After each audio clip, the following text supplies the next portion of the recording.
ঘটনার সূত্রপাত শুক্রবার সন্ধ্যায় জাতীয় পার্টির নিষিদ্ধের দাবিতে করা গণ অধিকার পরিষদের মিছিলের পিছন থেকে হামলা করে আওয়ামী লীগ ও জাতীয় পার্টির দুষ্কৃতিকারীরা। হামলার পরপরই মশাল মিছিল করে গণ অধিকার পরিষদের নেতাকর্মীরা।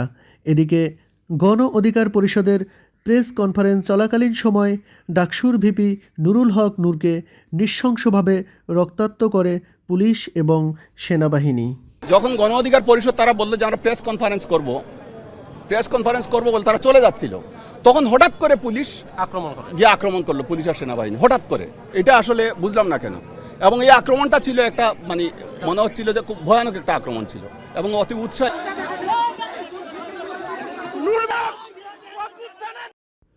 এ ঘটনায় ডাকসুর ভিপি নুরুল হক নূর মারাত্মকভাবে আহত হন।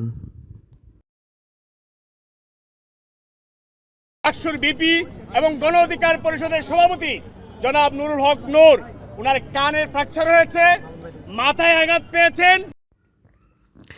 এদিকে হামলার তীব্র নিন্দা জানিয়েছেন বাংলাদেশ জামায়াতে ইসলামী।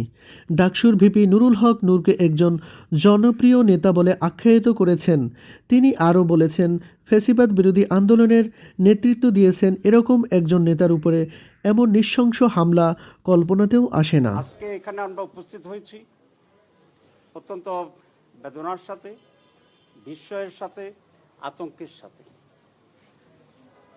দীর্ঘ সংগ্রাম লড়াইয়ের পরে 1 বছর যেতে না যেতেই একটি অত্যন্ত গণতান্ত্রিক সাহসী সংগঠন, এই ফ্যাসিবাদ বিরোধী আন্দোলনের অন্যতম প্রধান ভূমিকা পালনকারী দল, বিশেষ করে আমাদের ডাকসু বিপি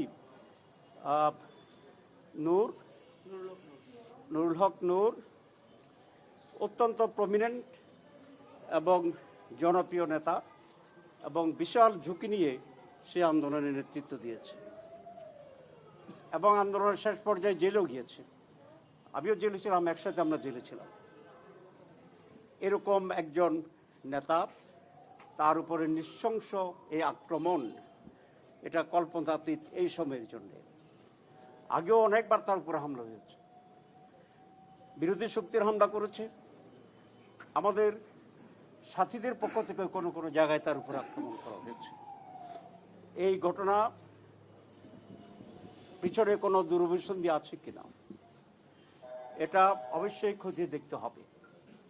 সরকার, আমি আশা করি, এটা উদ্ঘাটন করবেন। আমাদের দিক থেকেও আমরা এই পিছনে কি আছে সেটা বের করার চেষ্টা করছি এবং এটা আমরা করব। আমরা পুলিশের যে ভূমিকা দেখলাম এবং আরও অন্যান্য আইন প্রয়োগকারী সদস্যদের যে ভূমিকা দেখলাম, এটা আগের অত্যাচারের কথাই আমাদের স্মরণ করিয়ে দেয়। এই সরকার আমাদের এই আন্দোলনের ফসল এবং তাদের সময় এই ধরনের একটি ন্যাক্কারজনক ঘটনার পরে প্রায় 24 ঘন্টা হয়ে গেছে। এর ব্যাপারে যে যথাযথ ব্যবস্থা নেওয়ার কথা ছিল, সন্ত্রাসীদেরকে আটক করার কথা ছিল এবং সন্ত্রাসীদের পিছনে যারা মদত যোগাচ্ছে বা জুগিয়েছে তাদের উপরে যেরকম একটি সিদ্ধান্ত ব্যবস্থা করার কথা ছিল, আমরা এই সরকারের পক্ষ থেকে সেটি দেখছি না। আমরা এই জন্য চূড়ান্তভাবে নিন্দা জানাই, এরকম ন্যাক্কারজনক কাজ ঘৃণা করি এবং তাদের ব্যাপারে অনতিবিলম্বে কঠোর ব্যবস্থা গ্রহণ করার জন্য আহ্বান জানাচ্ছি। নুরুল হক নূরের উপরে হামলায় সরকার দুঃখ প্রকাশ করেছেন এবং এই ঘটনায় উদ্বিগ্ন বলে জানিয়েছেন দলটির নেতা রাশেদ খান।